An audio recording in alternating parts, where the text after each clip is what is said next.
평생 모은 돈, 지금 아끼고 계십니까? 그런데 정말로 현명한 절약이 맞습니까? 충격적인 이야기를 하나 들려드리겠습니다. 78세 박 어르신은 철저한 절약가였습니다. 건강검진은 돈 낭비라며 거부하셨고, 병원비 아낀다고 약도 끊으셨습니다. 음식도 가장 싼 것만 드시고, 난방비 아낀다며 한겨울에도 내복만 껴입고 지내셨습니다. 그렇게 5년을 아끼며 사신 결과가 무엇이었을까요? 작년 겨울 폐렴으로 쓰러지셨고 병원에서 당뇨 합병증과 영양실조까지 발견되었습니다. 입원비와 치료비로 3,500만 원이 나왔습니다. 5년간 아낀 돈보다 훨씬 많은 금액입니다. 더 비극적인 것은 건강을 완전히 잃어버렸다는 점입니다. 이제는 혼자 걷지도 못하고 요양병원 신세를 지고 계십니다. 여러분도 이런 어리석은 절약을 하고 계시지는 않습니까? 노년에는 아껴야 할 돈과 절대 아껴서는 안 될 돈이 명확히 구분됩니다. 잘못된 곳에 돈을 아끼면 나중에 수십 배, 수백 배의 대가를 치르게 됩니다. 지금부터 노년에 절대 돈 아끼면 안 되는 5가지를 말씀드리겠습니다. 이것만큼은 반드시 기억하시고 실천하십시오. 여러분의 노후가 건강하고 행복하기를 진심으로 바랍니다. 좋아요 꾹 눌러주시면 시작하겠습니다. 노년에 절대 돈 아끼면 안 되는 첫 번째는 바로 건강검진과 예방치료입니다. 평생 모은 돈을 아끼려고 건강검진을 미루고 계신 분들이 많습니다. 그런데 여러분, 정말로 돈을 아끼는 것이 맞습니까? 아니면 오히려 더 큰 돈을 쓰게 만드는 어리석은 선택입니까?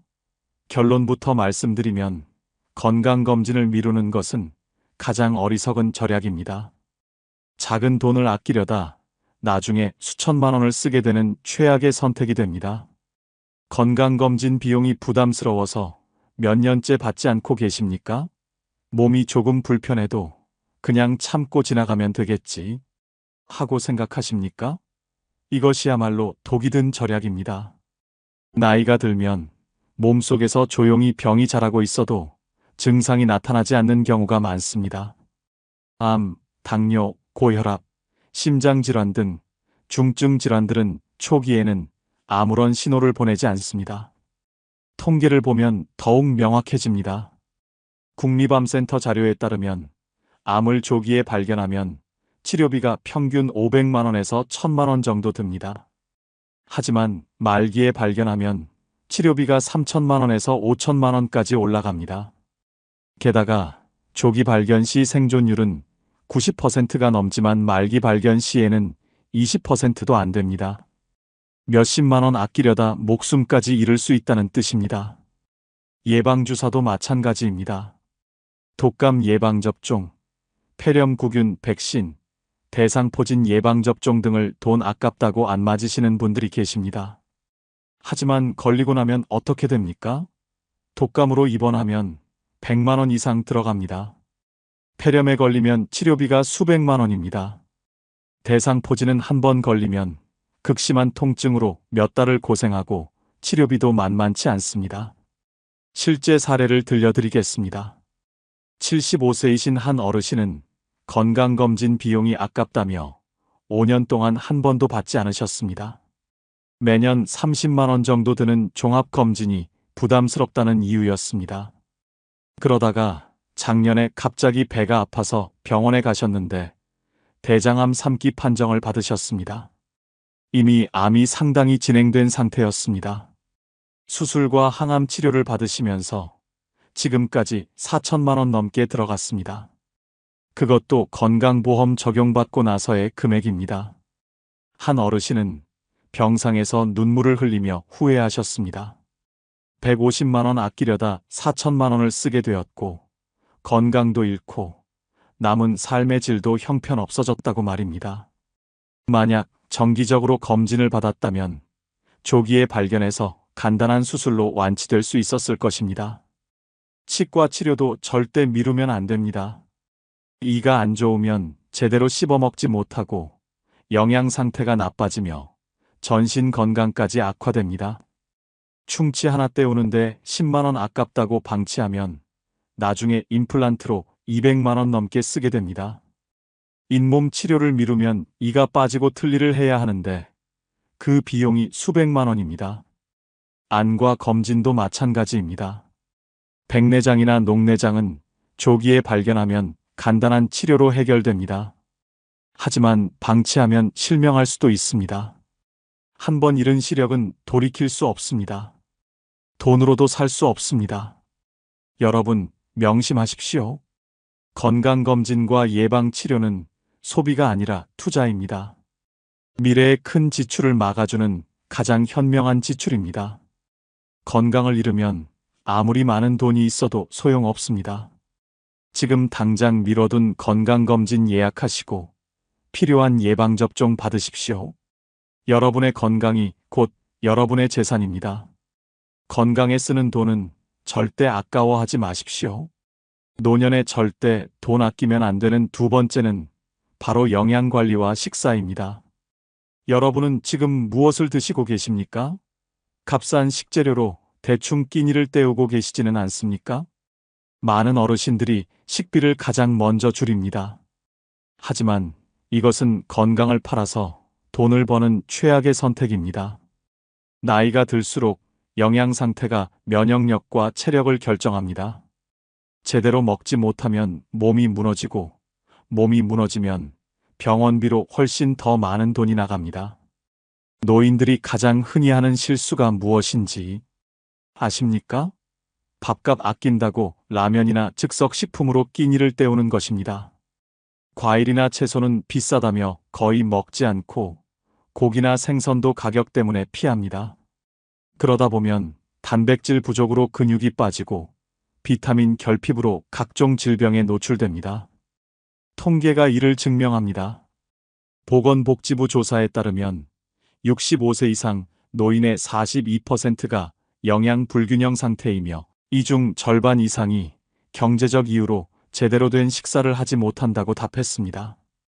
영양실조 상태의 노인은 정상적인 식사를 하는 노인보다 입원율이 3배 이상 높고 사망률도 2배 가까이 높습니다. 식비 아끼려다 목숨을 걸고 있는 셈입니다. 단백질은 특히 중요합니다. 나이가 들면 근육이 자연스럽게 줄어드는데 단백질 섭취가 부족하면 근육 손실이 가속화됩니다. 근육이 없으면 넘어지기 쉽고 한번 넘어지면 골절로 이어집니다. 골절되면 입원하고 입원하면 수백만 원이 나갑니다. 고기나 생선값 아끼려다 병원비로 수십 배를 쓰게 되는 것입니다. 실제 사례를 말씀드리겠습니다. 72세 이 할머니는 남편을 여의고 혼자 사시면서 식비를 극도로 아끼셨습니다. 하루에 5천 원 이내로 식사를 해결하셨는데 주로 라면이나 김치, 된장찌개로 끼니를 때우셨습니다. 과일은 한 달에 한두 번, 고기는 몇 달에 한 번 드실까 말까였습니다. 그렇게 2년을 지내시다가 어느 날 계단에서 미끄러져 넘어지셨습니다. 병원에 가보니 대퇴골 골절이었습니다. 수술을 받으셔야 했는데 검사 결과 심각한 영양실조와 골다공증이 발견되었습니다. 의사 선생님이 말씀하시길 제대로 된 영양 섭취를 했다면 이렇게까지 뼈가 약해지지 않았을 것이라고 하셨습니다. 수술비와 입원비로 800만 원이 나왔고 회복 기간도 2배 이상 길어졌습니다. 이 할머니는 병상에서 후회하셨습니다. 식비로 한 달에 10만 원만 더 썼어도 이런 일은 없었을 것이라고 말입니다. 2년간 식비로 아낀 돈이 240만 원 정도인데 병원비로 800만 원을 쓰게 된 것입니다. 영양제도 마찬가지입니다. 비타민이나 칼슘제가 비싸다고 안 드시는 분들이 많은데 이것도 어리석은 절약입니다. 한 달에 3만 원에서 5만 원이면 기본적인 영양제를 챙겨 먹을 수 있습니다. 이것으로 골다공증을 예방하고 면역력을 높이고 만성질환을 관리할 수 있습니다.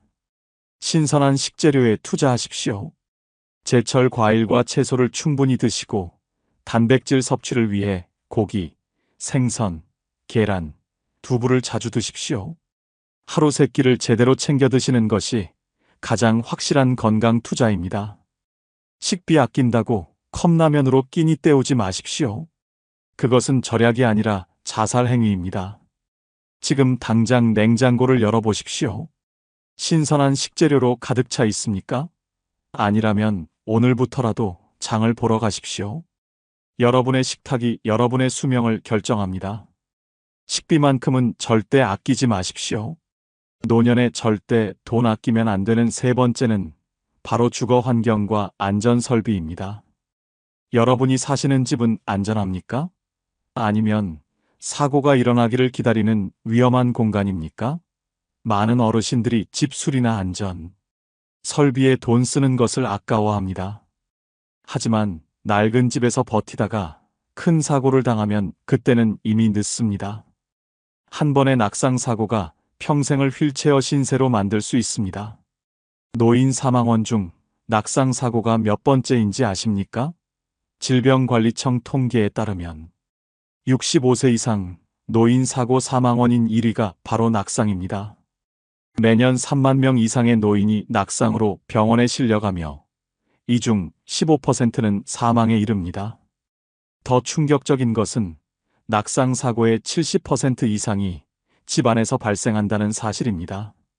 욕실 바닥이 미끄럽거나 계단에 손잡이가 없거나 조명이 어두워서 생기는 사고들입니다. 욕실을 생각해 보십시오.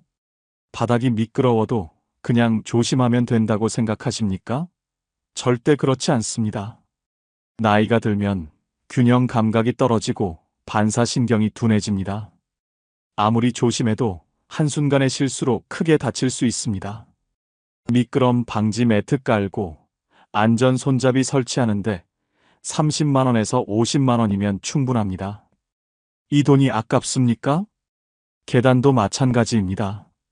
손잡이 없는 계단은 시한폭탄과 같습니다.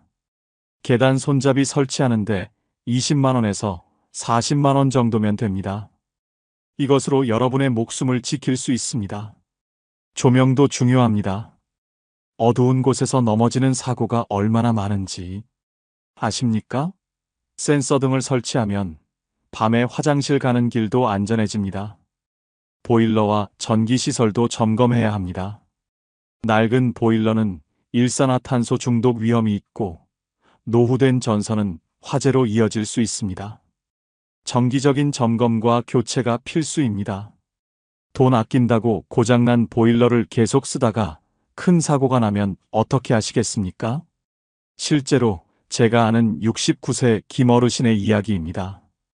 김어르신은 30년 된 빌라에 혼자 사시면서 집 수리를 거의 하지 않으셨습니다. 욕실 바닥이 오래되어 미끄럽고 타일도 깨진 곳이 많았지만 수리비가 아까워 그냥 사셨습니다. 계단 손잡이도 한쪽이 부러져 있었는데 대충 끈으로 묶어서 쓰셨습니다. 지인들이 수리하시라고 권했지만 돈이 아깝다며 거절하셨습니다. 작년 가을 어느 날 새벽 김어르신은 화장실에 가다가 욕실 바닥에서 미끄러져 넘어지셨습니다. 엉덩이를 세게 부딪히셨는데 고관절이 부러졌습니다. 새벽이라 아무도 없어서 바닥에 누워 3시간을 고통 속에서 지내다가 겨우 119에 신고하셨습니다. 병원에 실려가서 고관절 수술을 받으셨는데 수술비와 입원비로 1,200만 원이 나왔습니다. 재활치료까지 하면 더 들어갑니다. 김 어르신은 병상에서 말씀하셨습니다. 욕실 수리에 100만 원만 썼어도 이런 일은 없었을 것이라고 말입니다. 100만 원 아끼려다 1,200만 원을 쓰고 평생 불편한 몸으로 살아가야 하는 신세가 되신 것입니다. 방안 설비도 중요합니다. 전기세 아낀다고 한겨울에 난방을 안 하거나 약하게 틀면 저체온증에 걸릴 수 있습니다. 매년 겨울마다 홀로 사는 노인이 냉방 사고로 사망하는 뉴스가 나옵니다. 난방비는 절대 아껴서는 안 됩니다. 문턱 제거 공사도 고려하십시오. 집 안문턱에 걸려 넘어지는 노인이 정말 많습니다. 문턱을 없애거나 경사로를 설치하는데 큰 돈이 들지 않습니다. 이런 작은 투자가 큰 사고를 예방합니다. 지금 당장 집안을 둘러보십시오. 위험한 곳이 보이십니까? 미끄러운 바닥, 어두운 복도, 손잡이 없는 계단, 높은 문턱이 있다면 즉시 개선하십시오. 여러분의 안전은 돈으로 살 수 있는 가장 값진 것입니다. 주거 환경과 안전 설비에는 절대 돈을 아끼지 마십시오. 노년에 절대 돈 아끼면 안 되는 네 번째는 바로 사회적 관계 유지와 여가 활동입니다. 여러분은 언제 마지막으로 친구를 만나셨습니까? 취미 생활은 하고 계십니까? 많은 어르신들이 교통비 아낀다고, 회비 아낀다고 집에만 틀어박혀 지냅니다. 하지만 이것은 정신 건강을 망치는 지름길입니다. 사람을 만나지 않고 고립되면 우울증과 치매가 빠르게 찾아옵니다. 그리고 그 치료비는 상상을 초월합니다. 고립된 노년이 얼마나 위험한지 아십니까?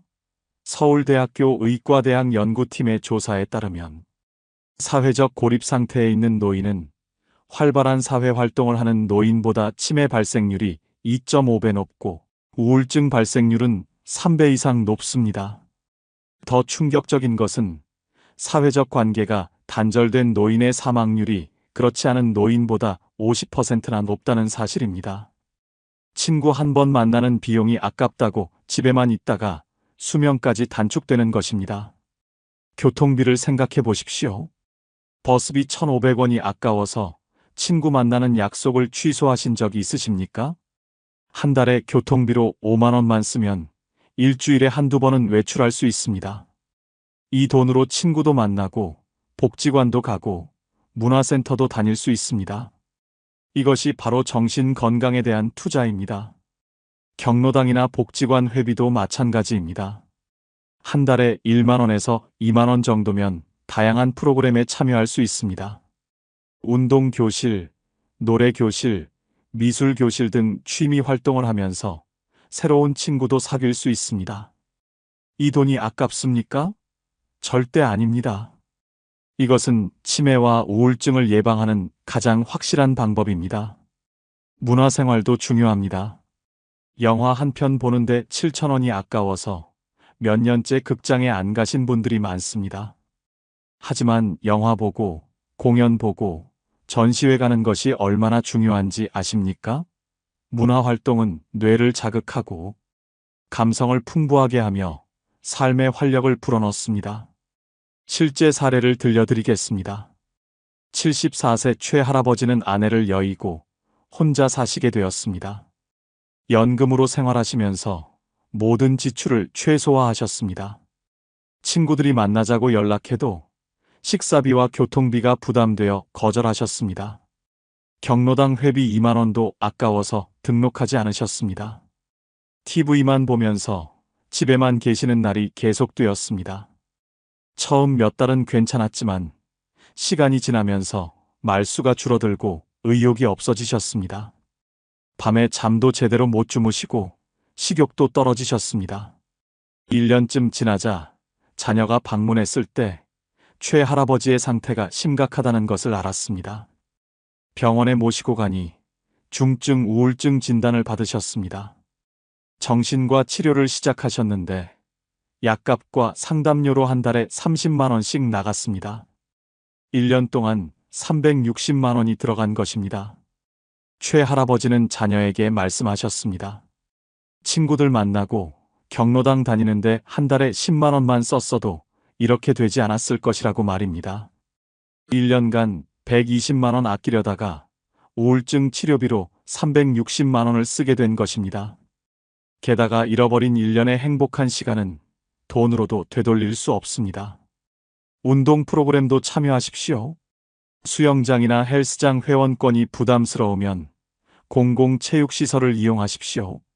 한 달에 3만 원 정도면 충분히 운동할 수 있습니다. 규칙적인 운동은 신체 건강뿐 아니라 정신 건강에도 엄청난 도움이 됩니다. 여행도 가십시오. 돈 아낀다고 평생 집에만 있다가 언제 세상 구경하시겠습니까? 비싼 해외여행이 부담스러우면 국내 여행부터 시작하십시오. 경로 우대로 할인받을 수 있는 곳도 많습니다. 새로운 곳을 가고 새로운 것을 보는 경험이 뇌를 자극하고 활력을 줍니다. 손주들에게 용돈도 주십시오. 손주가 할아버지 할머니 만나는 것을 좋아하게 만드는 가장 확실한 방법입니다. 가족 관계를 돈독히 하는 투자입니다. 명절이나 생일에 선물도 하십시오. 이것이 바로 관계에 투자하는 것입니다. 돈을 모으기만 하고 쓰지 않으면 무슨 소용입니까? 관계가 끊기고 고립되어 외롭게 살다가 치매와 우울증에 걸리면 그때는 돈이 아무 의미가 없습니다. 지금 당장 친구에게 전화하십시오. 만나서 밥 한 끼 먹고 수다 떨 약속을 잡으십시오.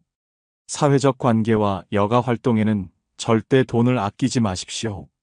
노년에 절대 돈 아끼면 안 되는 5번째는 바로 전문적인 돌봄 서비스와 간병 지원입니다. 혼자 힘으로 모든 것을 해결할 수 있다고 생각하십니까? 아프거나 거동이 불편해져도 자녀에게 폐를 끼치기 싫어서 혼자 버티고 계시지는 않습니까? 이것은 매우 위험한 생각입니다. 전문적인 도움이 필요한 순간에 돈 아낀다고 혼자 버티면 상태가 더 악화되고 회복이 어려워집니다. 때로는 생명까지 위협받을 수 있습니다. 노인 장기요양 서비스를 이용하는 비율이 얼마나 되는지 아십니까? 국민건강보험공단 자료에 따르면 장기요양 등급을 받을 자격이 있는 노인 중 40% 이상이 비용 부담을 이유로 서비스를 제대로 이용하지 않는다고 합니다. 본인 부담금이 아깝다고 참다가 상태가 악화되어 결국 더 큰 비용을 지불하게 되는 악순환이 반복됩니다. 전문가의 도움을 받았다면 빠르게 회복할 수 있었던 것들을 혼자 버티다가 만성화되는 것입니다. 요양보호사 서비스를 생각해 보십시오. 거동이 불편해졌을 때 집에서 도움을 받을 수 있는 서비스입니다. 목욕, 식사 준비, 청소 등을 도와주는데 본인 부담금은 하루 몇천 원에서 1만 원 정도입니다.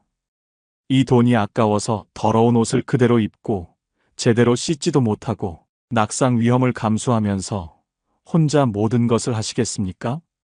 방문 간호 서비스도 마찬가지입니다. 만성질환이 있거나 수술 후 회복 중일 때 간호사가 집으로 방문해서 상태를 체크하고 관리해 줍니다. 이것도 본인 부담금이 적은데 돈 아깝다고 안 받으시는 분들이 많습니다. 그러다가 합병증이 생기거나 상태가 악화되어 응급실에 실려가면 그때는 수백만 원이 들어갑니다. 물리치료나 재활치료도 절대 아껴서는 안 됩니다. 무릎이 아프거나 허리가 아플 때 치료를 제대로 받지 않고 방치하면 나중에는 걷지도 못하게 됩니다. 한 번에 몇만 원 하는 물리치료가 아까워서 참다가 나중에 수술하고 입원하면 수천만 원이 듭니다. 실제 사례를 말씀드리겠습니다. 80세이신 할머니는 뇌졸중으로 쓰러지셨다가 다행히 수술을 잘 받고 퇴원하셨습니다. 의사 선생님이 재활치료를 꾸준히 받아야 한다고 강조하셨지만 신할머니는 비용이 부담되어 몇 번만 받고 중단하셨습니다. 한 달 재활치료 비용이 본인 부담금으로 20만 원 정도 나왔는데 이것이 아까우셨던 것입니다. 집에서 혼자 운동하면 되겠지 생각하셨습니다. 하지만 전문가의 지도 없이 혼자 하는 운동은 효과가 거의 없었습니다. 오히려 잘못된 자세로 운동하다가 근육을 다치셨습니다. 6개월이 지나자 거동이 점점 불편해지셨고 결국 휠체어 신세를 지게 되셨습니다. 이제는 요양보호사의 도움 없이는 일상생활이 불가능해졌습니다. 한 달에 요양보호사 비용으로 80만 원씩 나가고 있습니다. 신할머니는 후회하십니다. 처음 6개월 동안 재활치료에 120만 원만 투자했다면 지금처럼 되지 않았을 것이라고 말입니다. 120만 원 아끼려다 평생 매달 80만 원씩 쓰는 신세가 된 것입니다. 1년만 계산해도 960만 원입니다. 주간보호센터도 적극 활용하십시오. 낮 시간 동안 센터에서 식사, 운동, 여가 활동을 제공받을 수 있습니다. 본인 부담금이 하루 5천 원에서 1만 원 정도인데 이것으로 건강관리도 하고 사회적 교류도 할 수 있습니다. 집에 혼자 있으면 TV만 보다가 치매가 빨리 오지만 센터에 나가면 두뇌 활동이 활발해지고 치매 예방에 큰 도움이 됩니다. 식사 배달 서비스도 고려하십시오. 혼자 요리하기 힘들 때 도시락 배달 서비스를 이용하면 영양가 있는 식사를 할 수 있습니다. 한 끼에 5,000원에서 7,000원 정도인데 이것도 아까워서 라면으로 끼니를 때우시면 건강이 악화됩니다. 응급 안전 서비스에도 가입하십시오. 혼자 사시는 분들은 특히 중요합니다. 넘어지거나 갑자기 쓰러졌을 때 버튼 하나로 119에 신고되는 서비스입니다. 한 달에 1만 원 정도면 되는데 이것이 여러분의 생명을 구할 수 있습니다. 자녀에게 폐 끼치기 싫다는 생각은 이해합니다. 하지만 혼자 버티다가 큰 사고가 나면 자녀들은 더 큰 부담을 안게 됩니다. 전문적인 돌봄 서비스를 이용하는 것이 자녀에게도 여러분에게도 훨씬 좋은 선택입니다. 지금 당장 필요한 서비스가 무엇인지 확인하고 신청하십시오. 전문적인 돌봄 서비스에는 절대 돈을 아끼지 마십시오. 70세 넘어서 가장 무서운 것이 무엇인지 아십니까? 병도 가난도 아닙니다. 바로 외로움입니다. 혼자 밥 먹고, 혼자 TV 보고, 말 한마디 나눌 사람 없이 하루를 보내는 삶을 상상해 보셨습니까? 충격적인 사실을 말씀드리겠습니다. 통계청 조사에 따르면 70세 이상 노인 10명 중 6명이 극심한 고독감을 느끼며 살아간다고 합니다. 더 가슴 아픈 것은 이 중 상당수가 자녀도 있고 경제적으로도 문제없는 분들이라는 점입니다. 준비되지 않은 노년은 이렇게 외롭습니다. 하지만 절망하지 마십시오. 지금부터 말씀드리는 5가지만 제대로 준비하면 70세 이후에도 활기차고 의미 있는 삶을 사실 수 있습니다. 외로움은 나이 때문이 아니라 준비 부족 때문입니다. 오늘 이 영상이 여러분의 노후를 완전히 바꿔놓을 것입니다. 끝까지 집중해서 들어주십시오. 70세 이후에 외롭지 않기 위해 준비해야 할 첫 번째는 배우자가 아닌 나만의 친구 네트워크를 만드는 것입니다. 지금 여러분에게 배우자 외에 진심으로 이야기 나눌 친구가 몇 명이나 있습니까? 배우자가 먼저 세상을 떠나거나 건강이 나빠지면 누구와 함께 시간을 보내실 계획입니까? 많은 분들이 평생 배우자에게만 의지하며 살다가 홀로 남겨지는 순간 극심한 외로움에 빠집니다. 이것은 준비되지 않은 노년의 가장 큰 비극입니다. 한국보건사회연구원의 연구 결과를 보면 가슴이 아픕니다. 배우자를 잃은 노인 중 75%가 심각한 우울증을 경험하며 이 중 절반 이상이 친구 관계가 거의 없어서 고립 상태에 빠진다고 합니다. 평생 배우자 중심으로 살다가 갑자기 혼자가 되면 누구와도 소통할 수 없게 되는 것입니다. 더 충격적인 것은 배우자 사별 후 1년 이내에 사망하는 노인의 비율이 평균보다 3배 이상 높다는 사실입니다. 친구는 젊었을 때 사귀는 것이라고 생각하십니까? 절대 그렇지 않습니다. 70세가 넘어서도 새로운 친구를 충분히 만들 수 있습니다. 중요한 것은 적극적인 태도와 꾸준한 노력입니다. 집에만 틀어박혀 있으면 아무도 찾아오지 않습니다.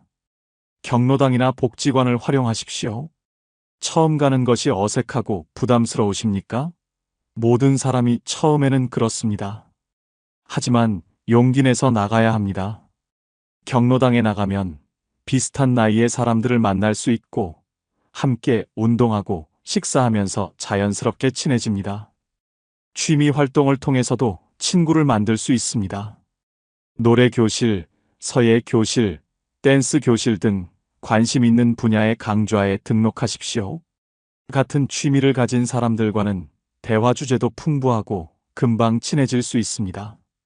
일주일에 2~3번 정기적으로 만나다 보면 어느새 소중한 친구가 됩니다. 실제로 제가 아는 73세 조 할아버지의 이야기를 들려드리겠습니다. 조 할아버지는 평생 아내와 함께 다니시며 부부 중심의 생활을 하셨습니다. 친구들보다는 항상 아내와 함께하는 것을 우선시하셨습니다. 그러다가 3년 전 아내가 갑작스럽게 암으로 세상을 떠나셨습니다. 조 할아버지는 하루아침에 세상에 혼자 남겨진 것 같았습니다. 자녀들은 각자 바빠서 자주 오지 못했고 연락할 친구도 거의 없었습니다. 매일 집에서 TV만 보며 지내다가 점점 말수가 줄어들고 우울증이 찾아왔습니다. 식사도 제대로 하지 않아 체중이 10kg 이상 빠졌습니다. 자녀가 걱정되어 병원에 데리고 갔더니 중증 우울증 진단을 받았습니다. 의사 선생님이 약물 치료도 중요하지만 사회적 관계를 회복하는 것이 더 중요하다고 강조하셨습니다. 자녀들의 권유로 조 할아버지는 마지못해 동네 복지관에 등록하셨습니다. 처음 몇 주는 어색하고 힘들었지만 점점 사람들과 친해지셨습니다. 노래 교실에 나가시면서 같은 취미를 가진 분들과 이야기하고 웃으며 시간을 보내셨습니다. 6개월이 지나자 조 할아버지는 완전히 달라지셨습니다. 표정도 밝아지고 말도 많아지셨으며 우울증 약도 끊으셨습니다. 이제는 일주일에 5번이나 복지관에 나가시고 친구들과 등산도 가시고 여행도 다니십니다. 조 할아버지는 말씀하십니다. 아내가 살아계실 때 친구를 미리 만들어 놓았다면 이렇게 고생하지 않았을 것이라고 말입니다. 자원봉사 활동도 좋은 방법입니다. 복지관에서 급식 봉사를 하거나 도서관에서 책 정리를 하면서 같은 봉사자들과 친해질 수 있습니다. 함께 의미 있는 일을 하다 보면 더 깊은 유대감이 형성됩니다. 종교 활동도 좋은 선택입니다. 교회, 절, 성당 등에서 정기적으로 모임에 참석하면 신앙심도 키우고 사람들도 만날 수 있습니다. 종교 공동체는 서로 돕고 위로하는 문화가 강해서 외로움을 극복하는 데 큰 도움이 됩니다. 동창회나 향후회에도 적극적으로 참여하십시오. 오래전 인연을 다시 이어가는 것도 좋은 방법입니다. SNS를 배우셔서 온라인으로도 연락을 유지하십시오. 카카오톡만 잘 활용해도 친구들과 자주 소통할 수 있습니다. 지금 당장 시작하십시오. 내일 경로당에 나가보시거나 복지관 프로그램에 등록하십시오. 처음은 누구나 어색합니다. 하지만 용기 내서 한 걸음 내딛어야 친구를 만날 수 있습니다. 배우자에게만 의지하지 말고 나만의 친구 네트워크를 지금부터 만들어 가십시오. 70세 이후에 외롭지 않기 위해 준비해야 할 두 번째는 평생 배울 수 있는 취미와 특기를 만드는 것입니다. 여러분은 지금 무엇을 하며 하루를 보내십니까? TV 보는 것 말고 진정으로 즐기는 활동이 있으십니까? 취미가 없는 노년은 지루하고 공허합니다. 시간은 많은데 할 일이 없으면 하루가 일주일처럼 길게 느껴지고 그 공허함이 외로움으로 변합니다. 반면 열정을 쏟을 수 있는 취미가 있으면 시간 가는 줄 모르고 삶에 활력이 넘치며 같은 취미를 가진 사람들과 자연스럽게 연결됩니다. 서울대학교 노화고령사회연구소의 조사를 보면 놀라운 사실이 드러납니다. 규칙적인 취미 활동을 하는 70세 이상 노인은 그렇지 않은 노인보다 삶의 만족도가 4배 이상 높고 우울증 발생률은 60% 이상 낮습니다. 취미 활동은 단순한 시간 때우기가 아닙니다. 정신 건강을 지키고 외로움을 이겨내는 가장 강력한 무기입니다. 어떤 취미를 가져야 할지 모르겠다고 하십니까? 선택지는 무궁무진합니다.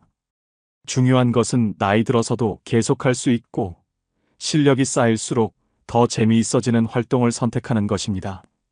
몸을 많이 쓰는 격렬한 운동보다는 오래 즐길 수 있는 것이 좋습니다. 음악은 최고의 선택입니다.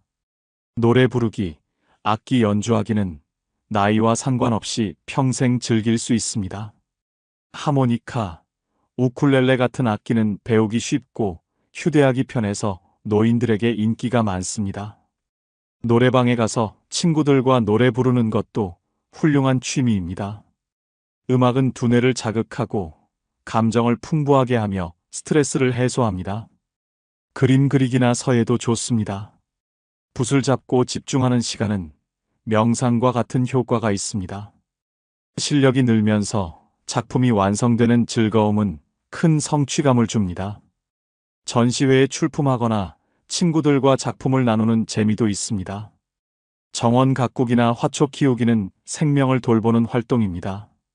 씨앗을 심고 물을 주며 자라는 모습을 지켜보는 것은 큰 기쁨입니다. 베란다에서도 충분히 할 수 있고, 수확한 채소나 아름다운 꽃을 이웃과 나누면서 관계도 돈독해집니다. 실제로 68세 김할머니의 변화를 보면 놀랍습니다. 김할머니는 남편이 5년 전에 세상을 떠난 후 집에서 TV만 보며 무기력하게 지내셨습니다. 자녀들이 걱정될 정도로 말수도 줄고 의욕도 없어 보이셨습니다. 매일 똑같은 일상의 반복이었고 삶의 목표도 없었습니다. 그러던 어느 날 딸이 수채화 물감과 스케치북을 선물했습니다.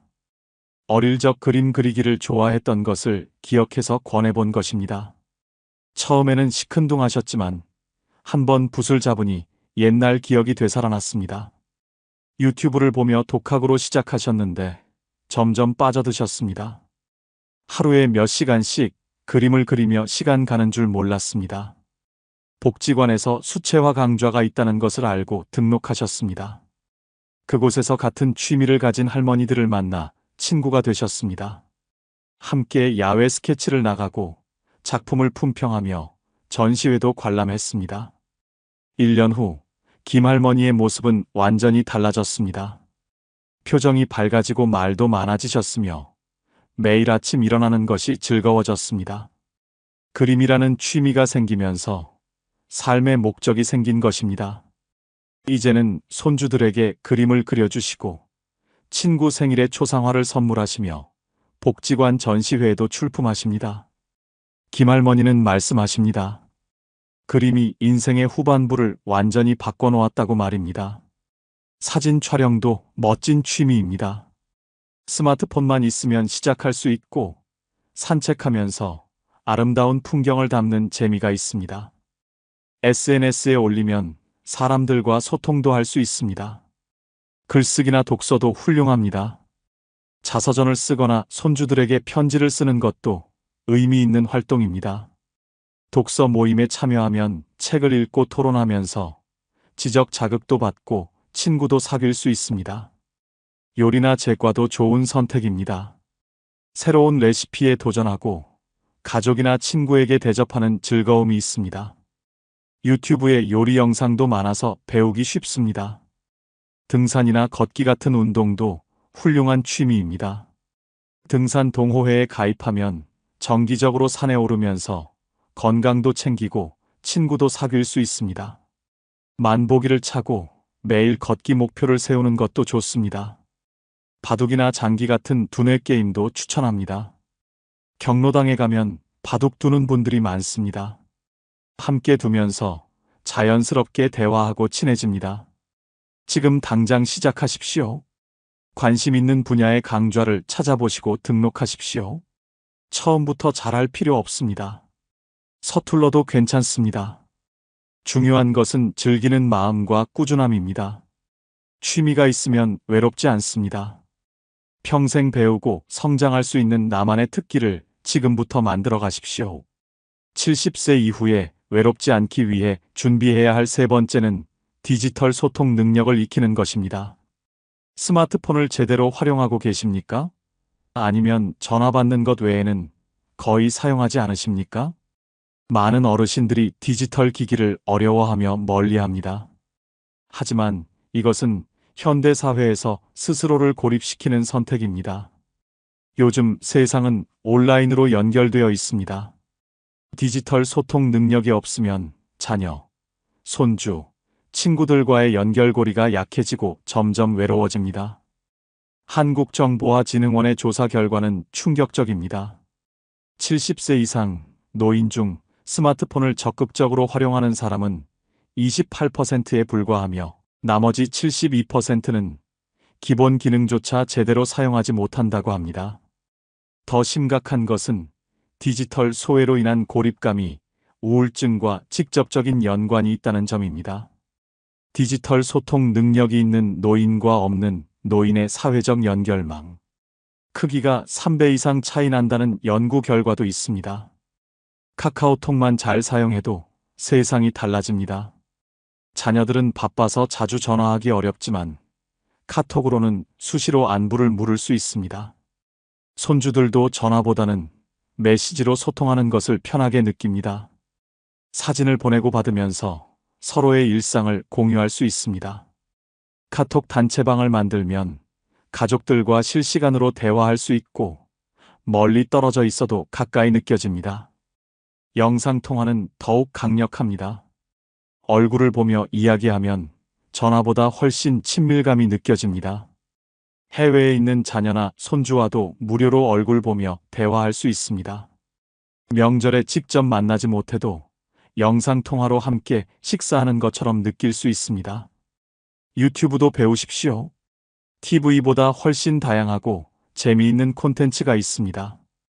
건강정보, 요리 레시피, 운동 영상, 옛날 노래, 드라마까지 모든 것을 무료로 볼 수 있습니다. 관심사에 맞는 채널을 구독하면 지루할 틈이 없습니다. 실제로 76세 박할아버지의 변화는 놀랍습니다. 박할아버지는 평생 아날로그 방식으로 사셨고 스마트폰을 무척 어려워하셨습니다. 자녀들이 사준 스마트폰도 전화 받는 용도로만 쓰셨습니다.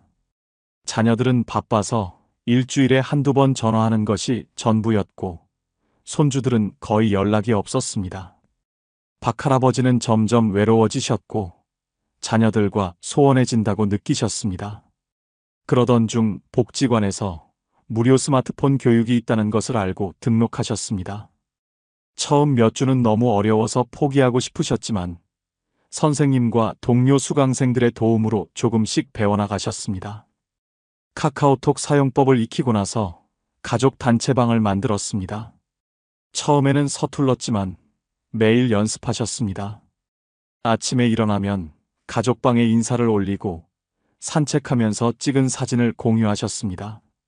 자녀들도 박할아버지의 메시지에 답장하고 이모티콘을 보내며 활발하게 소통했습니다. 손주들도 할아버지가 카톡을 하시니 재미있어 하며 자주 연락했습니다. 영상통화도 배우셔서 일주일에 서너 번씩 손주들 얼굴을 보며 이야기하십니다. 미국에 사는 큰아들과도 시차를 맞춰 영상통화를 하시는데 손주가 학교 숙제하는 모습도 보고 함께 저녁 식사하는 것처럼 대화하십니다. 박할아버지는 말씀하십니다. 스마트폰 배운 것이 인생 후반기 최고의 선택이었다고 말입니다. 이제는 외롭지 않고 매일 가족들과 연결되어 있다는 느낌이 든다고 하십니다. 네이버나 구글 검색도 활용하십시오. 궁금한 것이 있을 때 바로 찾아볼 수 있습니다. 건강정보, 날씨, 뉴스, 맛집 정보까지 모든 것을 손안에서 확인할 수 있습니다. 지도 앱을 배우면 길 찾기도 쉽고 대중교통 이용도 편해집니다. 온라인 쇼핑도 도전해 보십시오. 무거운 물건을 직접 들고 다니지 않아도 집까지 배송됩니다. 시장보다 저렴한 경우도 많고 선택의 폭도 넓습니다. 은행 앱을 사용하면 은행에 직접 가지 않아도 송금하고 잔액 확인할 수 있습니다. SNS도 시작해 보십시오. 페이스북이나 인스타그램에서 옛 친구들을 다시 찾을 수 있습니다. 여행 사진이나 일상을 공유하면서 멀리 떨어진 사람들과도 연결될 수 있습니다. 같은 관심사를 가진 사람들의 모임도 온라인에 많습니다. 어렵다고 포기하지 마십시오. 처음에는 누구나 서툽니다. 복지관이나 도서관에서 무료 교육을 많이 합니다. 자녀들에게 부탁해서 천천히 배우십시오. 손주들에게 가르쳐달라고 하면 좋아하며 알려줍니다. 함께 배우는 과정 자체가 소통이 됩니다. 디지털 세상은 무한한 가능성을 열어줍니다. 나이 때문에 포기하지 마십시오. 90세 할머니도 유튜버가 되는 시대입니다. 지금 당장 스마트폰을 꺼내서 카카오톡 연습부터 시작하십시오. 디지털 소통 능력은 외로움을 이기는 가장 현대적이고 효과적인 방법입니다. 70세 이후에 외롭지 않기 위해 준비해야 할 네 번째는 봉사활동이나 사회 참여를 통해 나의 존재 가치를 확인하는 것입니다. 여러분은 지금 누군가에게 필요한 사람입니까? 아니면 쓸모없어졌다고 느끼며 살고 계십니까? 나이가 들면서 가장 힘든 것 중 하나가 바로 무용감입니다. 직장에서 은퇴하고 자녀들이 독립하고 사회적 역할이 사라지면 나는 이제 필요 없는 사람이라는 생각이 듭니다. 이런 무력감이 외로움을 더욱 깊게 만듭니다. 하지만 봉사활동을 통해 누군가를 돕고 사회에 기여하면 내가 여전히 쓸모있는 존재라는 것을 확인할 수 있습니다. 중앙자원봉사센터의 통계를 보면 희망이 보입니다. 정기적으로 봉사활동에 참여하는 70세 이상 노인은 그렇지 않은 노인보다 삶의 만족도가 5배 이상 높고 자존감 수치도 2배 이상 높습니다. 봉사활동을 하는 노인의 83%가 봉사를 통해 삶의 의미를 다시 찾았다고 답했습니다. 누군가를 돕는 행위가 결국 자신을 돕는 가장 확실한 방법인 것입니다. 어떤 봉사를 할 수 있을까 고민되십니까? 선택지는 생각보다 많습니다. 거창한 것이 아니어도 됩니다. 작은 것부터 시작하면 됩니다. 복지관에서 급식 배식 봉사를 하거나 독거노인 말벗이 되어주거나 어린이집에서 동화책을 읽어주는 것도 훌륭한 봉사입니다. 급식 봉사는 가장 쉽게 시작할 수 있습니다. 일주일에 한두 번 복지관이나 무료 급식소에 가서 음식을 나눠주는 일입니다. 함께 봉사하는 사람들과도 친해지고 식사를 받는 어르신들에게 감사 인사를 들으면 보람을 느낍니다. 내가 누군가에게 도움이 되고 있다는 확신이 듭니다. 독거노인 말벗 봉사도 의미 있습니다. 나보다 더 외로운 어르신을 정기적으로 방문해서 이야기를 나누고 안부를 확인합니다. 상대방도 좋지만 본인에게도 큰 도움이 됩니다. 내가 외롭다고 생각했는데 더 외로운 사람이 있다는 것을 알게 되고 그분을 위로하면서 본인도 위로받습니다. 실제로 71세 윤 할머니의 변화는 감동적입니다. 윤 할머니는 5년 전 남편과 사별한 후 우울증에 시달리셨습니다. 자녀들은 외국에 살고 있어서 자주 만날 수 없었고 집에서 혼자 지내는 시간이 너무 길었습니다. 매일 남편 생각만 하며 눈물 흘리고 삶의 의욕을 완전히 잃으셨습니다. 약을 먹어도 우울증은 나아지지 않았고 심지어 살고 싶지 않다는 생각까지 하셨습니다. 그러던 어느 날 교회 목사님이 어린이집 봉사를 권유하셨습니다. 처음에는 거절하셨지만 목사님의 간곡한 부탁에 마지못해 나가셨습니다. 어린이집에서는 할머니가 아이들에게 동화책을 읽어주고 함께 놀아주는 역할이었습니다. 첫날 아이들을 만났을 때 윤 할머니는 충격을 받으셨습니다. 아이들이 할머니를 보자마자 환하게 웃으며 달려왔고 손을 잡고 떨어지지 않으려 했습니다. 동화책을 읽어주니 아이들이 눈을 반짝이며 집중했고 이야기가 끝나면 박수를 쳤습니다. 윤 할머니는 그날 오랜만에 웃었습니다. 그 후로 일주일에 3번씩 어린이집에 나가셨습니다. 아이들은 할머니가 오는 날을 손꼽아 기다렸고 할머니도 아이들을 만나는 것이 삶의 낙이 되었습니다. 아이들이 그린 그림을 선물로 받고 꼭 안아주며 사랑한다고 말하는 순간들이 윤 할머니를 치유했습니다. 1년 후 윤 할머니는 우울증 약을 완전히 끊으셨고 표정도 밝아지셨습니다. 윤 할머니는 말씀하십니다.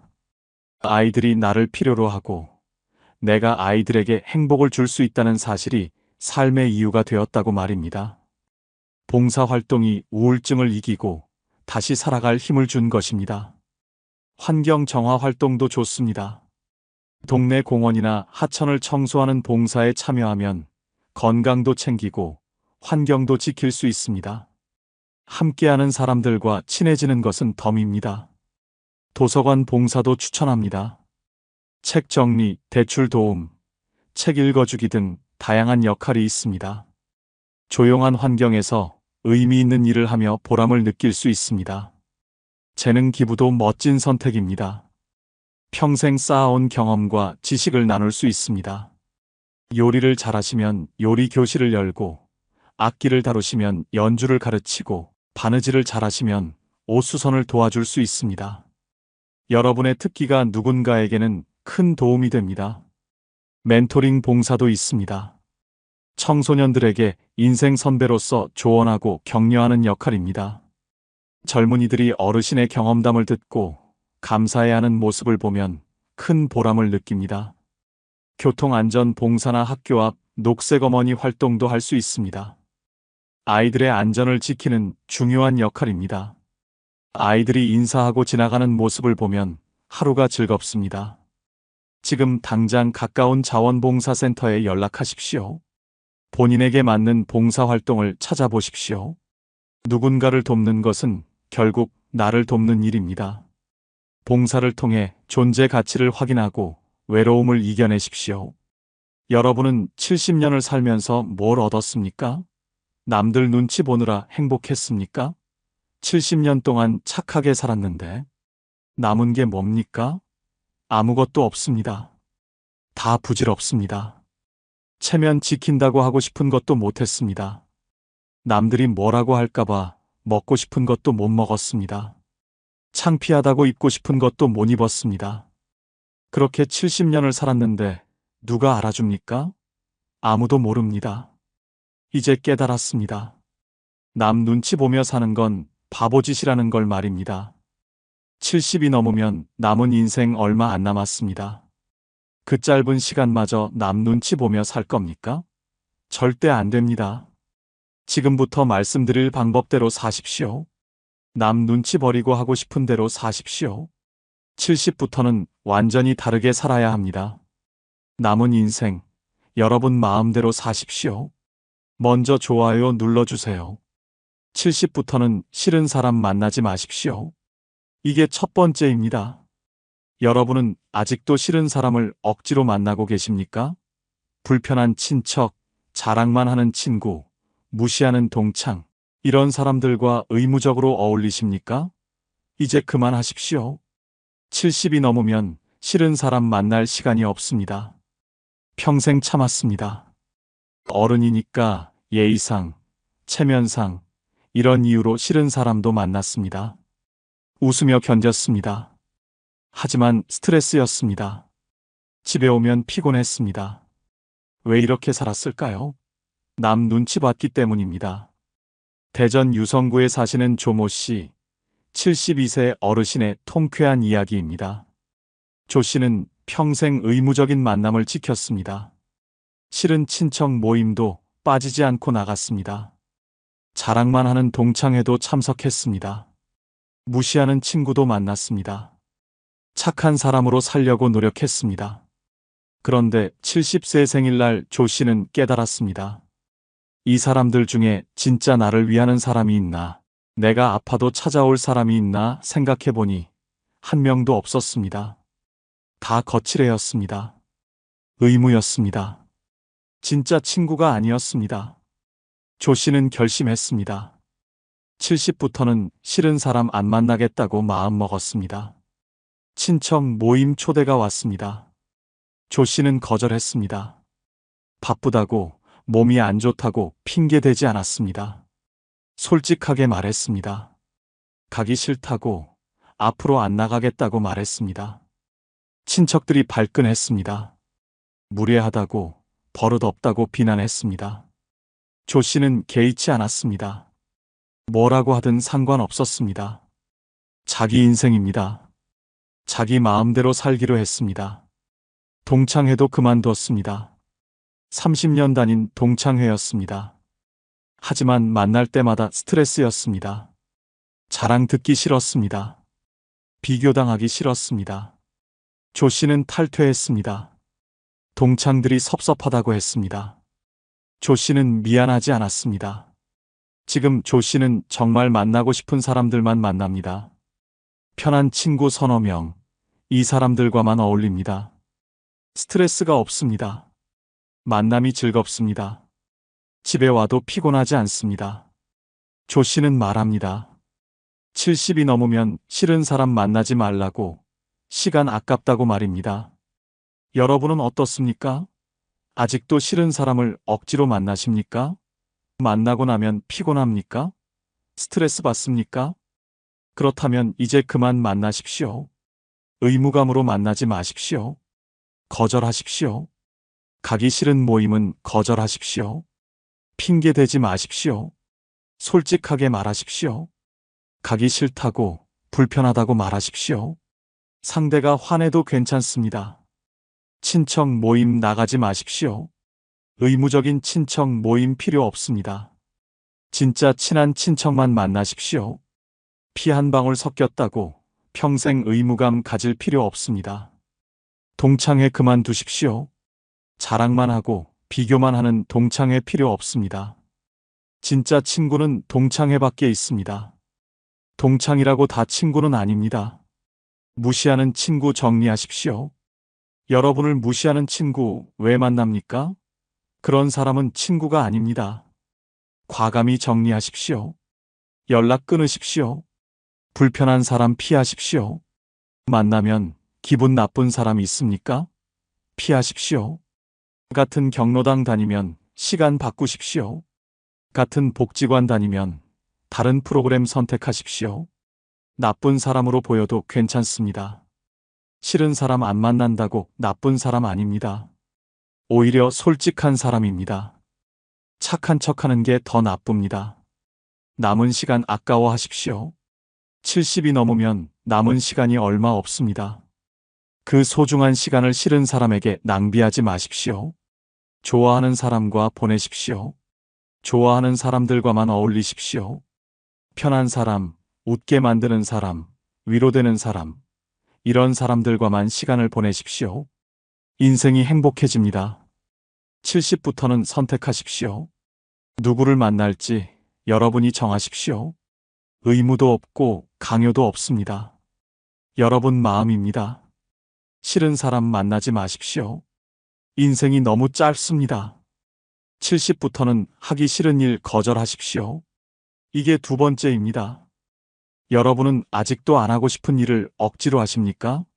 자녀 부탁이라고, 친구 부탁이라고, 거절 못하고, 다 들어주십니까? 70이 넘으면 그만하십시오. 하기 싫으면 싫다고 말하십시오. 평생 착하게 살았습니다. 부탁받으면 거절 못했습니다. 손주 돌봐달라면 돌봤습니다. 친구가 일 도와달라면 도왔습니다. 동네 일 맡아달라면 맡았습니다. 착한 사람이라는 소리 들었습니다. 하지만 행복했습니까? 아닙니다. 피곤했습니다. 울산 중구에 사시는 김모 씨, 73세 어르신의 반전 이야기입니다. 김 씨는 평생 부탁을 거절하지 못했습니다. 착한 사람으로 유명했습니다. 딸이 손주 봐달라고 하면 봤습니다. 일주일에 닷새를 손주 돌봤습니다. 힘들었지만 참았습니다.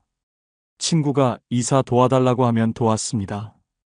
아픈 몸 이끌고 나갔습니다. 경로당에서 총무 맡아달라고 하면 맡았습니다. 귀찮았지만 거절 못했습니다. 김 씨는 항상 바빴습니다. 자기 시간이 없었습니다. 70세 되던 해, 김 씨는 병원에 입원했습니다. 과로로 쓰러졌습니다. 의사가 말했습니다. 쉬어야 한다고, 무리하지 말라고 경고했습니다. 김 씨는 병실에 누워 생각했습니다. 내가 뭐 하려고 이렇게 사나, 남 부탁 들어주느라 내 건강 망쳤구나 깨달았습니다. 퇴원 후 김 씨는 달라졌습니다. 딸이 손주 봐달라고 했습니다. 김 씨는 거절했습니다. 이제 못 봐준다고, 나도 쉬어야 한다고 말했습니다. 딸은 놀랐습니다. 섭섭하다고 했습니다. 하지만 김 씨는 단호했습니다. 친구가 또 부탁했습니다. 김 씨는 거절했습니다. 안 된다고, 하기 싫다고 솔직하게 말했습니다. 친구가 서운해했습니다. 김 씨는 개의치 않았습니다. 경로당 총무도 그만뒀습니다. 다른 사람 시키라고 말했습니다. 지금 김 씨는 자기 시간을 즐깁니다. 하고 싶은 일만 합니다. 손주 보고 싶을 때만 봅니다. 친구 돕고 싶을 때만 돕습니다. 억지로 하지 않습니다. 건강도 좋아졌습니다. 김 씨는 말합니다. 70이 넘으면 하기 싫은 일 거절하라고. 그게 자기를 지키는 길이라고 말입니다. 여러분은 어떻습니까? 아직도 부탁을 다 들어주십니까? 거절 못하고 억지로 하십니까? 나중에 후회하십니까? 70이 넘으면 거절하십시오. 안 된다고 말하십시오. 손주 돌보기 거절하십시오. 자녀가 부탁해도 안 된다고 말하십시오. 여러분도 쉴 권리가 있습니다. 손주 키우는 건 부모 책임입니다. 조부모 의무가 아닙니다. 집안일 도와달라는 것도 거절하십시오. 자녀 집 청소해주고 밑반찬 해주고 이런 거 그만하십시오. 70이 넘어서까지 자녀 뒷바라지할 필요 없습니다. 돈 빌려달라는 것도 거절하십시오. 친구든 친척이든 거절하십시오. 70이 넘으면 돈 벌 수도 없습니다. 여러분 돈은 여러분이 쓰십시오. 경조사 다 갈 필요 없습니다. 안 친한 사람 경조사 가지 마십시오. 의무감으로 가지 마십시오. 정말 축하하고 위로하고 싶은 사람만 가십시오. 봉사활동 그만두십시오. 의무적으로 하는 봉사 그만두십시오. 하기 싫으면 하지 마십시오. 봉사는 자발적인 겁니다. 억지로 하는 건 봉사가 아닙니다. 모임 간사하지 마십시오. 귀찮은 일 떠맡지 마십시오. 다른 사람 시키십시오. 70이 넘어서까지 꾸준히 할 필요 없습니다. 착한 사람 그만하십시오. 착한 사람은 이용당합니다. 부탁하기 쉬운 사람이 됩니다. 가끔은 나쁜 사람이 되십시오. 거절할 줄 아는 사람이 되십시오. 섭섭해하면 어떻습니까? 거절했다고 섭섭해하는 사람이 있습니까? 그냥 두십시오. 진짜 친구는 이해합니다. 서운해하는 사람은 원래 이용만 하려던 사람입니다. 노라고 말하는 연습을 하십시오. 거절이 어려우면 연습하십시오. 거울 보고 안 된다고 말해보십시오. 익숙해지면 실제로도 할 수 있습니다. 70부터는 선택하십시오. 하고 싶은 일만 하십시오. 하기 싫으면 거절하십시오. 여러분 인생입니다. 남 위해 희생하지 마십시오. 하기 싫은 일 거절하는 게 자기를 사랑하는 겁니다. 70부터는 하고 싶은 말 다 하십시오. 이게 세 번째입니다. 여러분은 아직도 하고 싶은 말을 참고 계십니까? 불편해도 침묵하십니까? 화나도 참으십니까? 70이 넘으면 그만하십시오.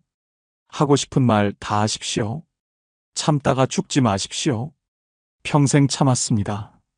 기분 나빠도 괜찮다고 했습니다. 화나도 웃으며 넘어갔습니다. 속으로만 사귀었습니다. 왜 그랬을까요? 착한 사람으로 보이고 싶었습니다. 싸우기 싫었습니다. 관계 깨질까봐 두려웠습니다. 하지만 속은 썩었습니다. 포항 남구에 사시는 박모 씨, 71세 어르신의 시원한 이야기입니다. 박 씨는 평생 말을 참았습니다. 며느리가 무례해도 참았습니다. 친구가 무시해도 참았습니다. 이웃이 피해줘도 참았습니다. 착한 시어머니, 착한 친구, 착한 이웃으로 살았습니다. 그런데 69세 되던 해, 박 씨는 위암 진단을 받았습니다. 의사가 말했습니다. 스트레스가 원인이라고 쌓인 화가 병을 만들었다고 말했습니다. 박 씨는 그제야 깨달았습니다. 참고 사는 게 미덕이 아니라 독이었다는 걸 말입니다. 수술 후 박 씨는 달라졌습니다. 며느리가 또 무례하게 굴었습니다. 박 씨는 이번에는 참지 않았습니다. 그렇게 말하면 기분 나쁘다고, 앞으로 조심하라고 똑똑히 말했습니다. 며느리는 놀랐습니다. 박 씨는 후련했습니다. 친구가 자기 자랑만 했습니다. 박 씨는 말했습니다. 자랑 듣기 싫다고, 내 이야기도 좀 들으라고 직설적으로 말했습니다. 친구가 당황했습니다. 하지만 박 씨는 개의치 않았습니다. 이제는 내 기분이 우선입니다. 이웃이 또 피해를 주었습니다. 밤늦게 시끄럽게 굴었습니다. 박 씨는 찾아가서 말했습니다. 시끄럽다고, 조용히 하라고 분명하게 말했습니다. 이웃이 미안하다고 했습니다. 박 씨는 시원했습니다. 지금 박 씨는 하고 싶은 말을 다 합니다. 참지 않습니다. 불편하면 불편하다고 말합니다. 화나면 화난다고 말합니다. 관계가 깨지면 어떻습니까? 박 씨는 말합니다. 70이 넘으면 하고 싶은 말 다 하라고, 참다가 병 된다고 말입니다. 여러분은 어떻습니까? 아직도 하고 싶은 말을 참으십니까? 속으로만 사귀십니까? 스트레스 받으십니까? 70이 넘으면 참지 마십시오. 말하십시오. 표현하십시오. 자녀에게도 하고 싶은 말 하십시오. 섭섭한 거 있으면 말하십시오. 화나는 거 있으면 표현하십시오. 부모 자식 사이에 무슨 참을 게 있습니까? 솔직하게 말하십시오. 며느리나 사위에게도 말하십시오. 무례하면 무례하다고 말하십시오. 기분 나쁘면 기분 나쁘다고 말하십시오. 참으면 관계만 나빠집니다. 말해야 고쳐집니다. 친구에게도 솔직하게 말하십시오. 자랑 듣기 싫으면 싫다고 말하십시오. 무시당하면 화낸다고 말하십시오. 진짜 친구는 이해합니다. 화내는 친구는 원래 친구 아닙니다. 이웃에게도 당당하게 말하십시오. 피해주면 항의하십시오. 소음, 주차, 쓰레기, 불편한 거 참지 마십시오. 말해야 해결됩니다. 경로당에서도 말하십시오. 불공평한 거 있으면 지적하십시오. 잘못된 거 있으면 말하십시오. 나이 많다고 무조건 따를 필요 없습니다. 욕먹어도 괜찮습니다. 하고 싶은 말 했다고 욕먹습니까? 그냥 두십시오. 여러분 건강이 남의 평가보다 중요합니다. 관계 깨져도 괜찮습니다. 말한다고 깨지는 관계는 원래 약한 관계입니다. 진짜 관계는 솔직해야 오래갑니다. 표현하는 연습을 하십시오. 작은 것부터 말해보십시오. 오늘 날씨 덥다. 이 음식 맛없다. 이런 것부터 솔직하게 말하십시오. 익숙해지면 큰 것도 말할 수 있습니다. 감정을 숨기지 마십시오. 기쁘면 기쁘다고, 슬프면 슬프다고, 화나면 화난다고 표현하십시오. 감정을 억누르면 병이 됩니다. 70부터는 솔직하게 사십시오. 하고 싶은 말 다 하십시오. 참고 사는 건 미덕이 아닙니다. 표현하는 게 건강입니다. 하고 싶은 말 다 하고 사십시오. 70부터는 자식에게 기대하지 마십시오. 이게 네 번째입니다. 여러분은 아직도 자식이 챙겨줄 거라고 믿으십니까? 효도할 거라고 기대하십니까? 늙으면 자식이 돌봐줄 거라고 생각하십니까? 깨어나십시오. 자식은 여러분을 책임지지 않습니다. 평생 자식을 위해 살았습니다. 먹고 싶은 것도 참고 자식 교육비 댔습니다. 입고 싶은 옷도 못 입고 자식 결혼 비용 댔습니다. 자식만 보고 살았습니다. 늙으면 자식이 보답할 거라고 믿었습니다. 하지만 현실은 다릅니다. 수원 장안구에 사시는 이모 씨, 74세 어르신의 뼈아픈 이야기입니다. 이 씨는 세 자녀를 키웠습니다. 대학까지 다 보냈습니다. 결혼 비용도 다 댔습니다. 손주들 용돈도 챙겼습니다. 평생 자식을 위해 살았습니다. 이 씨는 자식들이 자기를 돌봐줄 거라고 믿었습니다. 늙으면 효도받을 거라고 기대했습니다. 하지만 70이 넘어가자 현실이 보였습니다. 자식들은 바빴습니다. 연락도 뜸했습니다. 생일에도 안 왔습니다. 아파도 찾아오지 않았습니다. 이 씨는 서운했습니다. 섭섭했습니다. 자식들에게 전화해서 따졌습니다. 내가 너희를 어떻게 키웠는데 이렇게 매정할 수 있느냐고 울며 소리쳤습니다. 자식들은 변명만 했습니다. 바쁘다고, 시간이 없다고, 미안하다고만 말했습니다. 이 씨는 우울해졌습니다. 자식 원망하며 매일 울었습니다. 친구들에게 하소연했습니다. 자식 때문에 살맛이 안 난다고 말했습니다. 건강도 나빠졌습니다. 자식 때문에 스스로를 망가뜨렸습니다. 72세 되던 해 친구가 이 씨에게 말했습니다. 자식에게 기대하지 말라고, 자식은 자식 인생 사는 거라고 조언했습니다.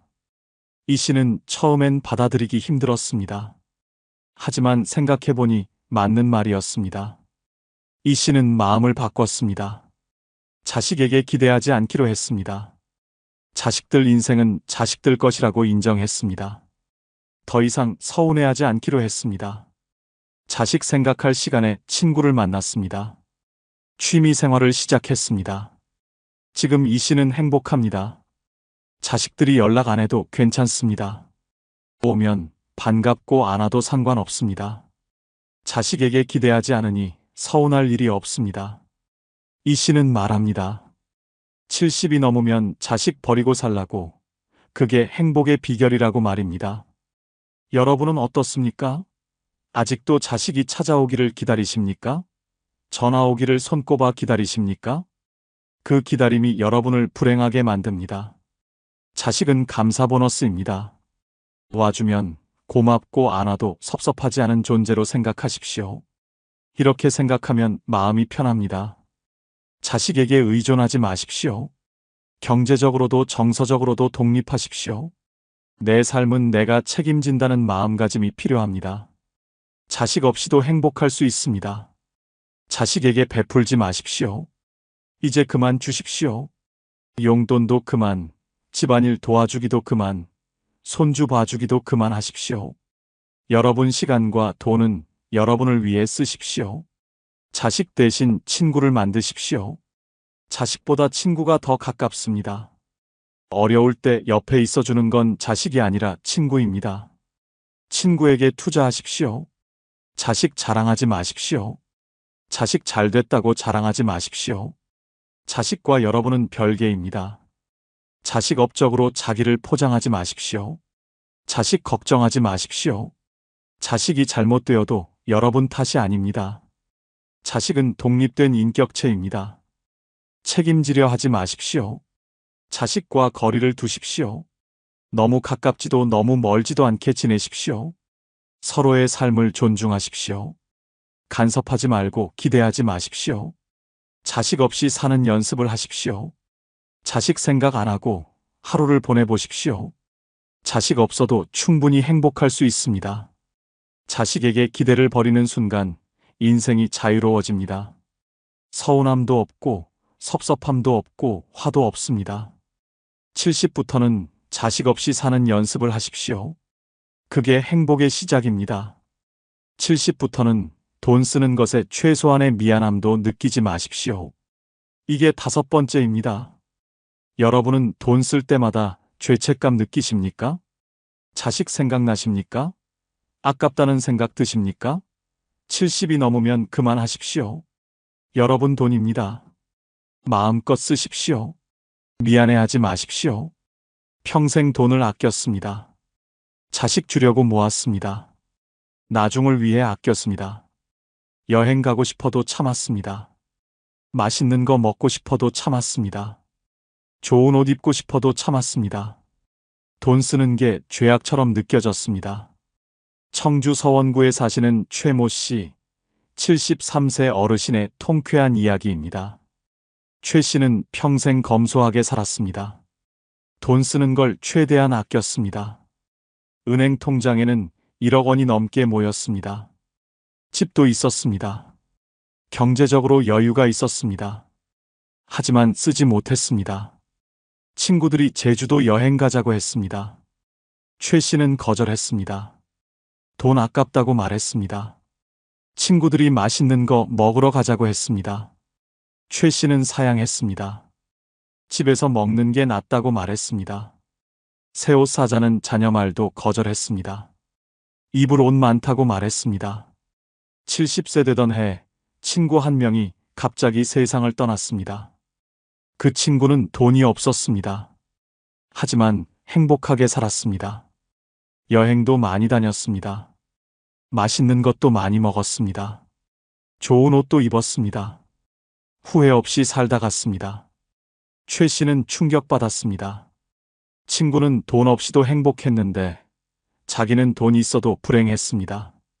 통장에 1억 원이 있어도 써본 적 없었습니다. 이러다 친구처럼 갑자기 죽으면 어떻게 되나, 이 돈은 누가 쓰나 생각하니 허무했습니다.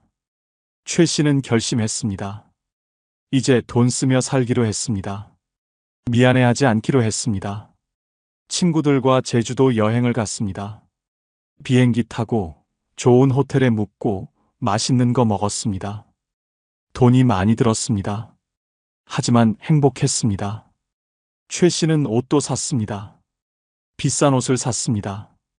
멋진 옷을 입으니 기분이 좋았습니다. 자신감도 생겼습니다. 외식도 자주 했습니다.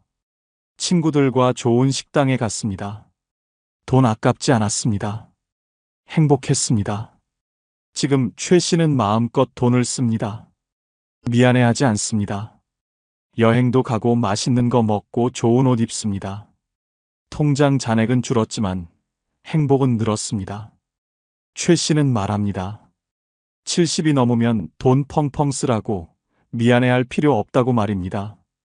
여러분은 어떻습니까? 돈 쓸 때마다 죄책감 느끼십니까? 자식 생각나서 못 쓰십니까? 아까워서 참으십니까? 70이 넘으면 미안해하지 마십시오. 여러분 돈입니다. 자식 주려고 아끼지 마십시오. 자식들은 스스로 벌어서 삽니다. 여러분 돈 없어도 잘 삽니다. 오히려 부모가 행복하게 쓰는 게 자식도 좋아합니다. 나중을 위해 아끼지 마십시오. 나중이 언제입니까? 80세입니까? 90세입니까? 그때 쓸 체력이 있겠습니까? 지금 쓰십시오. 건강할 때 쓰십시오.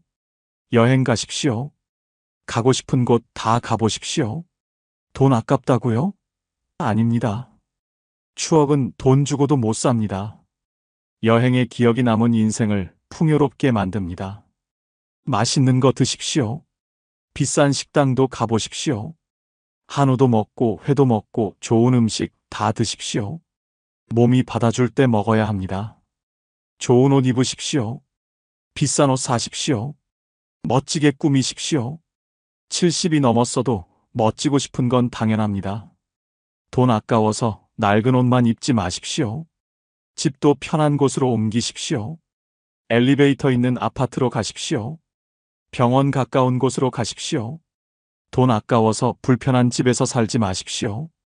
건강에 투자하십시오. 좋은 병원 가십시오. 비싼 약이라도 먹어야 하면 드십시오. 건강검진 꼼꼼히 받으십시오. 돈보다 건강이 중요합니다. 취미 생활에 투자하십시오. 악기 배우고 싶으면 악기 사십시오. 골프 치고 싶으면 치십시오. 돈 때문에 포기하지 마십시오. 죄책감 버리십시오. 돈 쓴다고 죄책감 느낄 필요 없습니다. 여러분이 번 돈입니다. 여러분이 모은 돈입니다. 여러분이 쓸 권리가 있습니다. 자식들에게 미안해하지 마십시오. 돈 쓴다고 미안해할 필요 없습니다. 자식들은 부모가 행복한 게 더 좋습니다.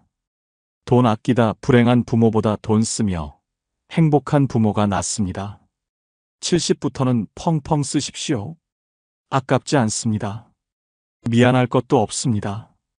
여러분 돈입니다. 마음껏 쓰십시오. 돈 쓰며 행복하게 사십시오. 그게 진짜 돈을 잘 쓰는 겁니다. 여러분은 늙어서 누가 제일 중요합니까? 자식입니까? 친구입니까? 틀렸습니다. 돈입니다. 돈이 최고입니다. 돈만 있으면 됩니다. 자식이 효도합니까? 아닙니다. 자식은 바쁩니다. 친구가 챙겨줍니까? 아닙니다. 친구도 자기 살기 바쁩니다. 결국 혼자입니다. 돈만 있으면 혼자서도 잘 삽니다. 돈 없는 노인은 비참합니다. 자식에게 손 벌립니다. 친구에게 빌립니다. 무시당합니다. 하지만 돈 있는 노인은 다릅니다. 당당합니다. 자유롭습니다. 아무도 무시 못합니다. 사람들은 말합니다. 돈이 전부가 아니라고, 사랑이 중요하다고, 가족이 소중하다고 말합니다. 거짓말입니다. 다 헛소리입니다. 늙어보십시오. 돈이 전부입니다. 지금부터 말씀드릴 이유들을 들으십시오. 왜 늙어서 돈이 최고인지 하나하나 알려드리겠습니다. 듣고 나면 생각이 바뀔 겁니다. 돈을 모아야겠다고 결심할 겁니다. 늙어서 돈이 최고인 첫 번째 이유는 자식은 돈 있는 부모만 챙기기 때문입니다. 여러분 자식이 자주 찾아옵니까? 전화 자주 합니까? 돈 있으면 옵니다. 없으면 안 옵니다. 이게 현실입니다. 잔인하지만 사실입니다. 효도는 없습니다. 요즘 자식들은 효도 안 합니다. 바쁩니다. 자기 살기 바쁩니다. 부모 챙길 시간 없습니다. 하지만 부모에게 돈이 있으면 다릅니다. 갑자기 효자가 됩니다. 자주 찾아옵니다. 안부 묻습니다. 광주 광산구에 사시는 형제 이야기입니다. 형 이모 씨 75세, 동생 이모 씨 72세입니다. 두 형제는 같은 아파트 단지에 삽니다. 각자 자녀가 둘씩 있습니다. 형은 돈이 없습니다. 퇴직금 다 썼습니다. 집도 전세입니다. 동생은 돈이 많습니다. 건물이 있습니다. 예금도 많습니다. 형의 자녀들은 거의 안 옵니다. 명절에도 바쁘다고 안 옵니다. 생일에도 전화 한 통입니다. 형이 아파도 찾아오지 않습니다. 바쁘다고 합니다. 형은 외롭습니다. 서럽습니다. 자식 원망하며 삽니다. 동생의 자녀들은 일주일에 한 번씩 옵니다. 맛있는 거 싸옵니다. 외식 시켜드립니다. 여행도 같이 갑니다. 동생이 기침만 해도 병원에 모십니다. 효자 효녀입니다. 동생은 행복합니다. 차이가 뭡니까? 돈입니다. 형은 돈이 없습니다. 동생은 돈이 많습니다. 자녀들은 압니다. 형한테는 받을 게 없습니다. 동생한테는 상속받을 게 많습니다. 그래서 챙깁니다. 이게 현실입니다. 형은 동생을 부러워합니다. 왜 내 자식들은 안 오나? 동생 자식들은 효자인데 내 자식들은 불효자라고 한탄합니다. 하지만 형은 모릅니다. 자식 탓이 아니라 돈 탓이라는 걸 말입니다. 여러분은 어떻습니까? 자식이 자주 옵니까? 여러분에게 돈이 얼마나 있습니까? 돈 없으면 자식도 없습니다. 잔인하지만 현실입니다. 자식은 상속을 봅니다. 줄 게 있으면 챙깁니다. 없으면 안 챙깁니다. 계산적입니다. 효도가 아니라 투자입니다. 돈 없는 부모는 짐입니다. 자식 입장에서는 부담입니다. 도와줘야 하고 챙겨줘야 합니다.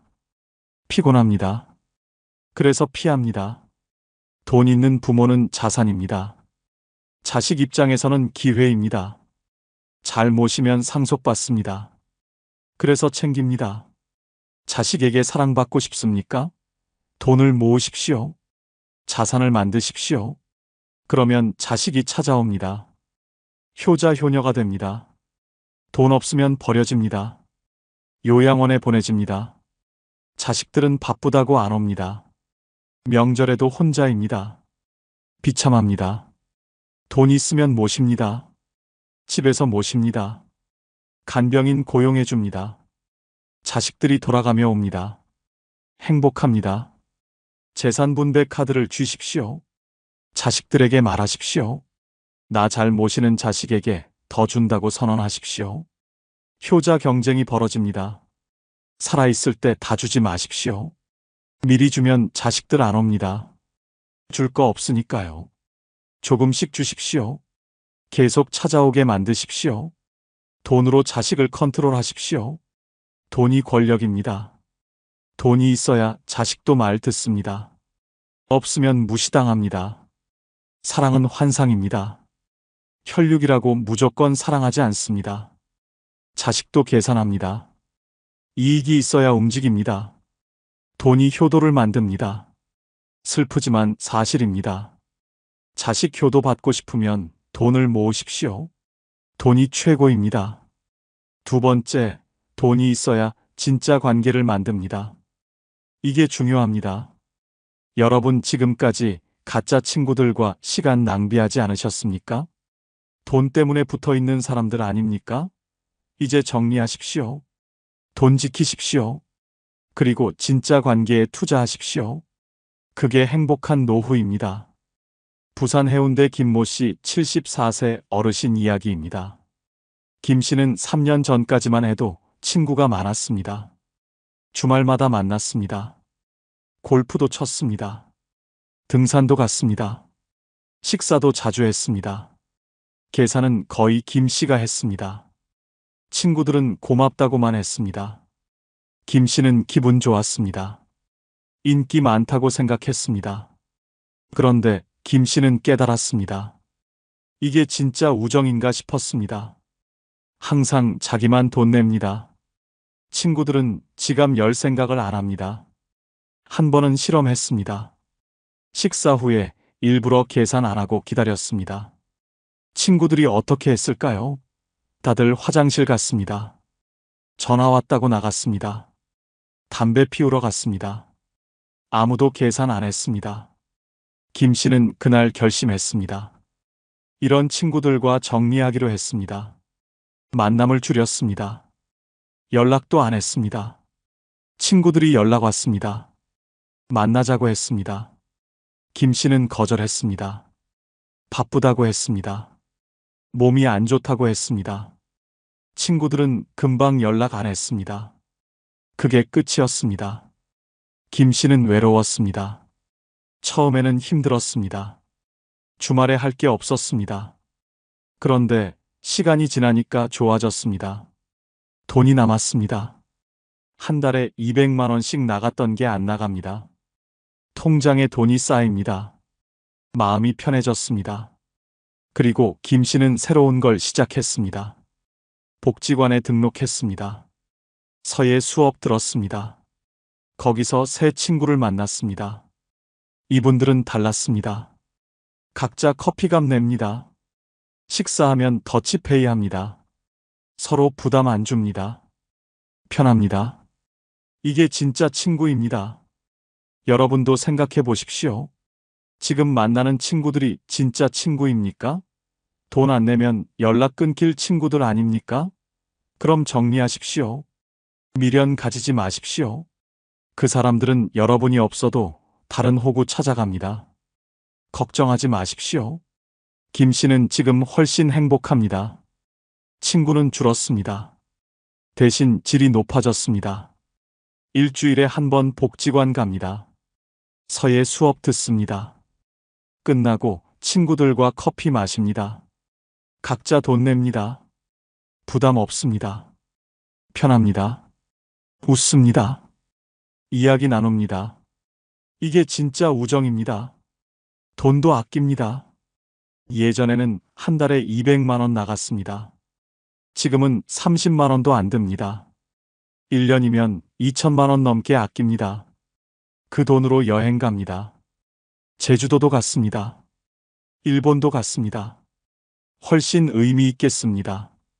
여러분도 바꾸십시오. 가짜 친구들 정리하십시오. 돈 낭비하지 마십시오. 대신 의미 있는 활동하십시오. 복지관 가십시오.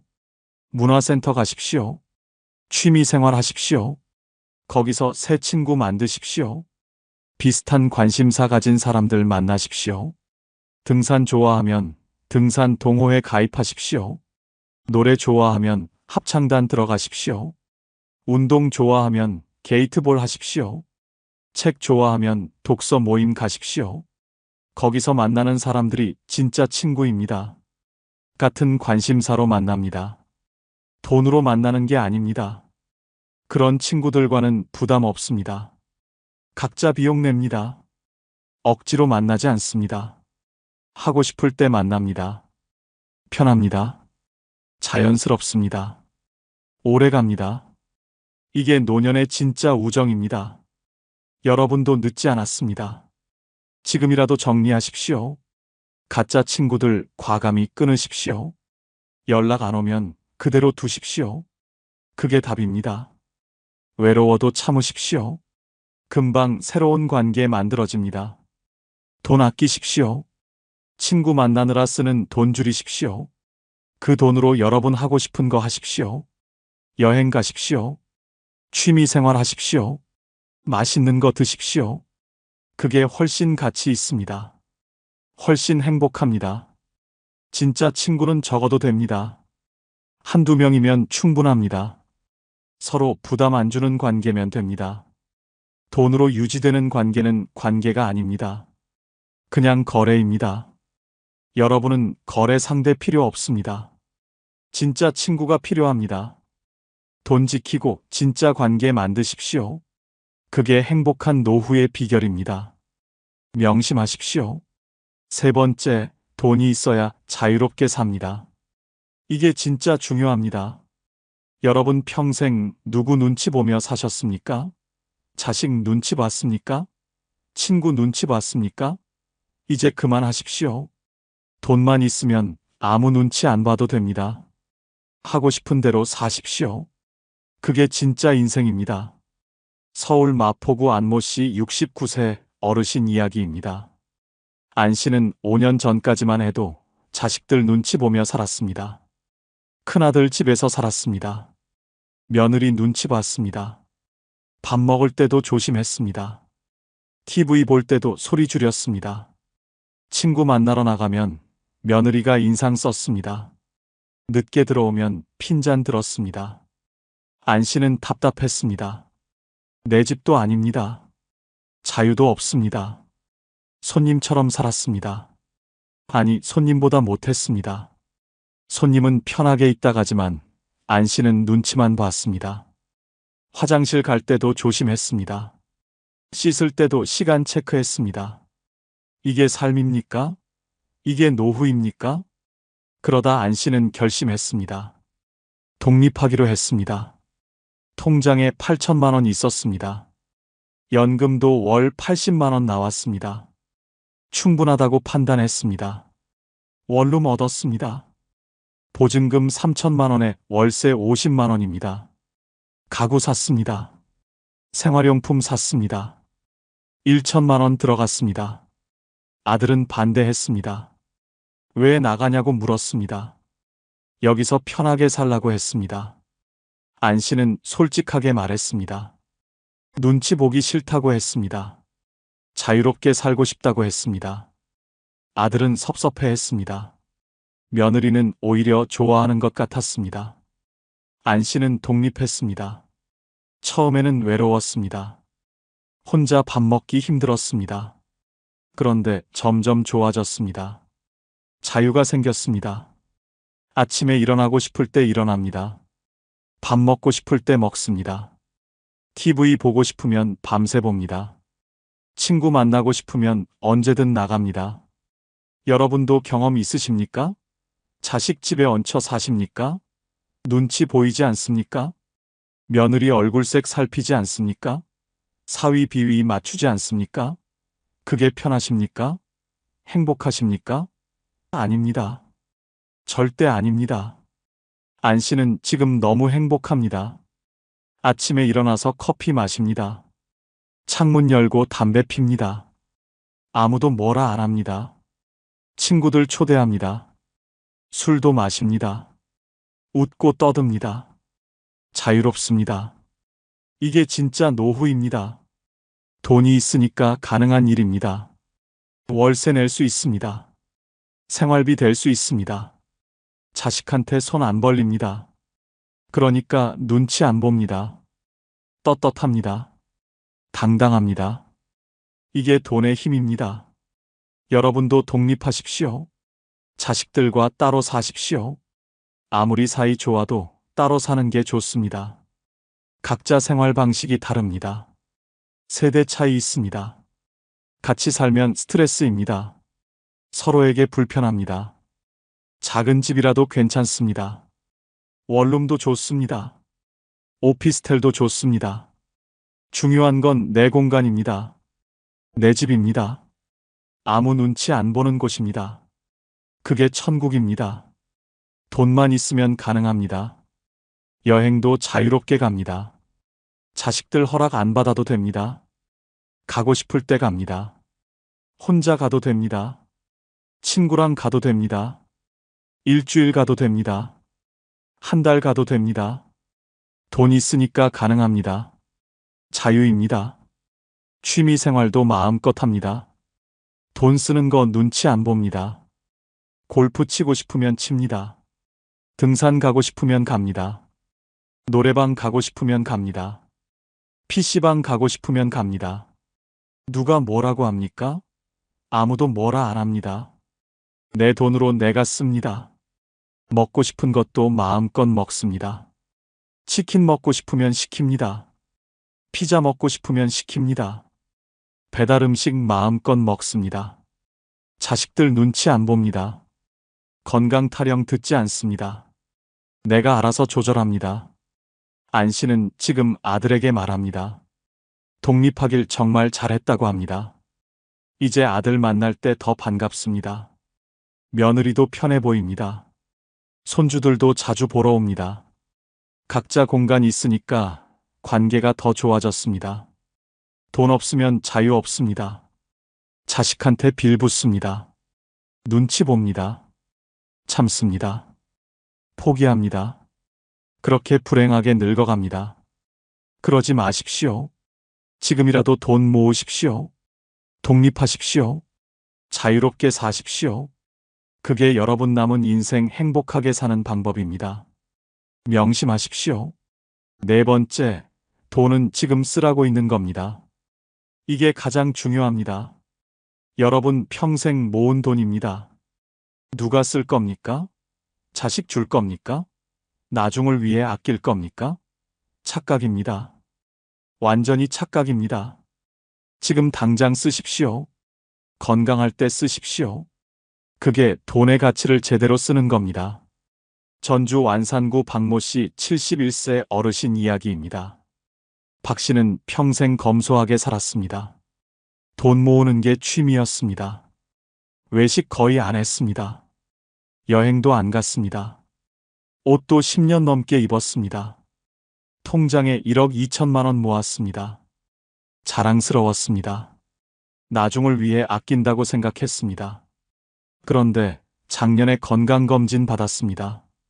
췌장암 진단 나왔습니다. 3기였습니다. 의사가 말했습니다. 빨리 수술해야 합니다. 항암 치료도 받아야 합니다. 박 씨는 충격받았습니다. 그동안 뭐 했습니까? 돈 모으느라 인생을 허비했습니다. 박 씨는 후회했습니다. 왜 여행 안 갔을까? 아내랑 유럽 가보고 싶었습니다. 미루고 미뤘습니다. 돈 아깝다고 안 갔습니다. 지금 가려고 해도 못 갑니다. 몸이 안 됩니다. 수술하고 항암 치료 받아야 합니다. 여행은 꿈도 못 꿉니다. 맛있는 것도 못 먹어봤습니다. 한우 먹고 싶었습니다. 비싸다고 안 먹었습니다. 회 먹고 싶었습니다. 아까워서 안 먹었습니다. 지금은 어떻습니까? 소화가 안 됩니다. 먹고 싶어도 못 먹습니다. 유동식만 겨우 넘깁니다. 박 씨는 아내에게 말했습니다. 미안하다고 했습니다. 당신이 가자던 여행 다 가볼 걸 그랬다고 했습니다. 먹고 싶다던 음식 다 먹어볼 걸 그랬다고 울었습니다. 아내도 같이 울었습니다. 돈은 통장에 그대로 있습니다. 이제 병원비로 나갑니다. 추억은 하나도 없습니다. 여러분은 지금 어떻게 살고 계십니까? 돈 아끼고 계십니까? 나중을 위해 모으고 계십니까? 나중이 언제입니까? 80세입니까? 90세입니까? 그때 가서 쓸 체력이 있겠습니까? 그때 가서 여행 갈 수 있겠습니까? 없습니다. 절대 없습니다. 지금 쓰십시오. 건강할 때 쓰십시오. 움직일 수 있을 때 쓰십시오. 여행 가십시오. 가보고 싶었던 곳 다 가보십시오. 제주도 가십시오. 유럽 가십시오. 일본 가십시오. 동남아 가십시오. 돈 아깝다고요? 아닙니다. 추억은 돈 주고도 못 삽니다. 여행의 기억이 남은 인생을 풍요롭게 만듭니다. 맛있는 거 드십시오. 비싼 식당도 가보십시오. 한우도 먹고 회도 먹고 좋은 음식 다 드십시오. 몸이 받아줄 때 먹어야 합니다. 나중에는 소화도 안 되고 씹지도 못합니다. 지금 먹으십시오. 오늘 먹으십시오. 취미 생활에 투자하십시오. 악기 배우고 싶으면 악기 사십시오. 그림 그리고 싶으면 화구 사십시오. 골프 치고 싶으면 치십시오. 등산 가고 싶으면 좋은 장비 사십시오. 돈 때문에 포기하지 마십시오. 하고 싶은 거 다 하십시오. 집도 편한 곳으로 옮기십시오. 낡은 집에서 불편하게 살지 마십시오. 계단 오르내리느라 힘들지 마십시오. 엘리베이터 있는 아파트로 가십시오. 병원 가까운 곳으로 가십시오. 교통 편한 곳으로 가십시오. 돈 아까워서 불편한 집에서 사는 건 어리석은 일입니다. 자식 주려고 아끼지 마십시오. 자식들은 스스로 벌어서 삽니다. 여러분 돈 없어도 잘 삽니다. 오히려 부모가 행복하게 쓰는 모습 보는 게 자식들도 좋습니다. 돈 아끼다 죽으면 자식들이 더 슬퍼합니다. 부모가 행복하게 사는 게 진짜 효도입니다. 박 씨는 지금 항암 치료받으면서 깨달았습니다. 돈은 쓰라고 있는 겁니다. 모으라고 있는 게 아닙니다. 지금 이 순간을 위해 있는 겁니다. 건강할 때 써야 합니다. 늦으면 후회합니다. 박 씨처럼 되지 마십시오. 여러분, 오늘부터 바꾸십시오. 하고 싶은 거 하십시오. 가고 싶은 곳 가십시오. 먹고 싶은 거 드십시오. 돈은 관 속에 못 가져갑니다. 살아있을 때 써야 합니다. 지금이 가장 젊은 날입니다. 내일은 오늘보다 늙습니다. 망설이지 마십시오. 지금 당장 시작하십시오. 5번째, 돈이 있어야 꿈을 이룹니다. 이게 마지막이자 가장 중요합니다. 여러분 평생 미뤄온 꿈이 있지 않습니까? 젊었을 때 하고 싶었던 게 있지 않습니까? 이제 하십시오. 지금 하십시오. 돈만 있으면 가능합니다. 나이는 핑계입니다. 돈이 있으면 뭐든 할 수 있습니다. 제주도 서귀포 한모 씨 70세 어르신 이야기입니다. 한 씨는 평생 꿈이 있었습니다. 카페 운영하는 꿈이었습니다. 젊었을 때부터 꿈꿨습니다. 커피 좋아했습니다. 사람 만나는 것도 좋아했습니다. 하지만 못했습니다. 돈 벌어야 했습니다. 가족 먹여 살려야 했습니다. 자식 키워야 했습니다. 꿈은 미뤘습니다. 한 씨는 65세에 퇴직했습니다. 퇴직금 받았습니다. 5천만 원이었습니다. 연금도 나옵니다. 한 달에 120만 원입니다. 한 씨는 생각했습니다. 이제 꿈을 이룰까? 아니면 그냥 통장에 넣어둘까? 자식들은 말렸습니다. 나이 들어서 무슨 카페냐고 했습니다. 조용히 쉬라고 했습니다. 한 씨는 고민했습니다. 1년을 고민했습니다. 그러다 결심했습니다. 하기로 했습니다. 66세에 시작했습니다. 늦었다고요? 아닙니다. 전혀 늦지 않았습니다. 오히려 딱 좋은 타이밍이었습니다. 한 씨는 제주도로 내려갔습니다.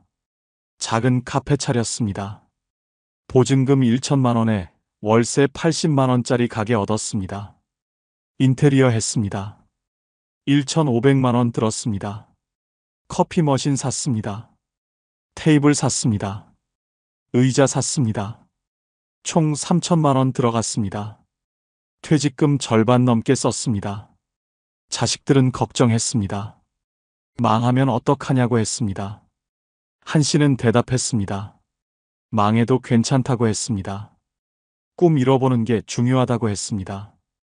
후회 없이 살고 싶다고 했습니다. 카페 열었습니다. 처음에는 손님 없었습니다. 하루에 2~3명 왔습니다. 한 씨는 포기 안 했습니다. 커피만 연구했습니다. 손님한테 친절했습니다. SNS도 배웠습니다. 사진 올렸습니다. 입소문 났습니다. 손님 늘었습니다. 지금은 어떻습니까? 하루에 50명 넘게 옵니다. 주말에는 100명 넘습니다. 한 달 매출 1,500만 원 나옵니다. 월세 빼고 재료비 빼고 순수익 600만 원 남습니다. 연금까지 합치면 한 달에 720만 원입니다. 충분합니다. 넉넉합니다. 여러분도 꿈 있지 않습니까? 하고 싶었던 거 있지 않습니까? 배우고 싶었던 거 있지 않습니까? 왜 안 하십니까? 나이 때문입니까? 돈 때문입니까? 핑계입니다.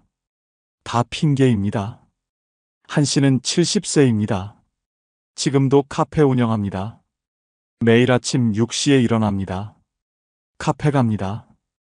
커피 내립니다. 손님 맞이합니다. 웃습니다. 행복합니다. 이게 진짜 노후입니다. 꿈 이루며 사는 노후입니다. 한 씨는 말합니다. 가장 잘한 결정이라고 합니다. 66세에 시작하길 정말 잘했다고 합니다. 자식들 말 듣고 안 했으면 후회했을 거라고 합니다. 지금도 늦지 않았다고 합니다. 75세에도 시작할 수 있다고 합니다. 여러분 생각해 보십시오. 죽기 전에 꼭 하고 싶은 게 뭡니까? 악기 배우고 싶습니까? 그림 그리고 싶습니까? 글 쓰고 싶습니까? 사업하고 싶습니까? 뭐든 좋습니다. 시작하십시오. 지금 당장 시작하십시오. 돈 아까워하지 마십시오.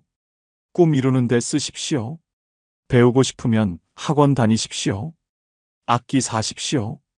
화구 사십시오. 책 사십시오. 투자하십시오. 자기 자신에게 투자하십시오. 그게 가장 가치 있는 투자입니다. 나이는 숫자일 뿐입니다.